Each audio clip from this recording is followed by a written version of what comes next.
The joy of fresh water to quench a heavy thirst. A satisfying bowl of rice, beans, and chicken. Things we take for granted, given with a heavy dose of love.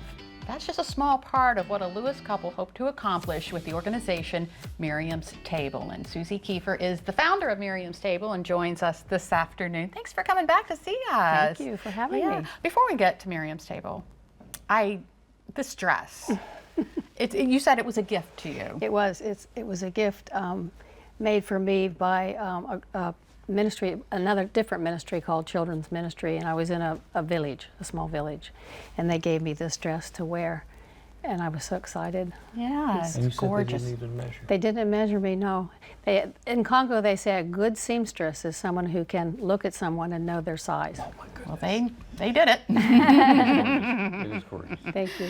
Okay, so Miriam's Table coming up on 10 years, but it actually started a little bit before that, right? Yes, it was in our heads before that, but when I went to Congo in 2010, I met children at a feeding center there called the Impasa Nutrition Center, and I just loved the children so much and had such a great time with them that I really felt I really wanted to go back the following year if I could. And so I went back, and the very first day I was there in 2011, this tiny little thing wanted me to pick her up, and every single day that I left she cried, and every day I came back she was waiting for me those 10 days that we were there.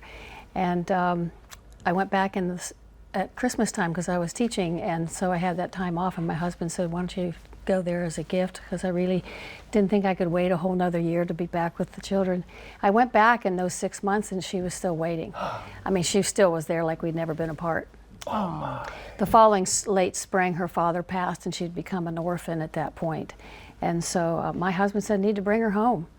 And there was just a lot of questions in my head about whether or not that would ever work or how we'd take her from her country and everything. But things all fell into place, and 14 months later, she came home. And that was in November of 2013, we brought her home. And so she's going to soon be 14 years old. Wow, wow. Yeah. That is incredible. Okay, so the area has been called the poorest of the poor. Mm-hmm. The area where this is located is called Impasa 1. And so it was settled with people who had nothing. And it stayed that way for many, many, many, many years, and still is mostly that way. So the World Health Organization, and then later on the Congo Partnership, took over the feeding center that I met Miriam at. And while I was there getting Miriam, I ended up in Congo for 37 days to finish the process of her adoption. And the last day we were there, the day that Miriam's visa became available for us to leave, some women had walked about 3 miles. And they came they said to Dr. Yahadi, we're looking for your Susie. And we understand she feeds your children, and our children are starving.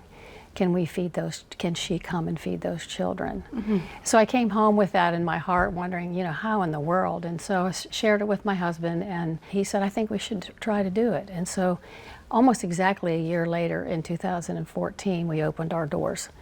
And so we opened our doors to 65 children. Thought we were going to be feeding 150 children, but we now feed 350 children. Wow. And those meals are sometimes the only meal they get? Mm-hmm. Sometimes, yes, it is. Wow. Yeah. Wow. And it's not just food. You supply water and medical? Yes, we did team up with the Rotarians in Rehoboth Beach and the International Rotarian Organization and the Rotarians there in Kinshasa, where we were, and we do have a freshwater well. Mm-hmm. And we did lose children to the typhoid fever and stuff that were part of our program, and also part of our staff people's children. So now we're so happy to know that that's not something we have to worry about in that area, because anybody can come and use the well. Mm-hmm. So you've also been able to employ the Congolese adults. Mm-hmm. There's 10 of them.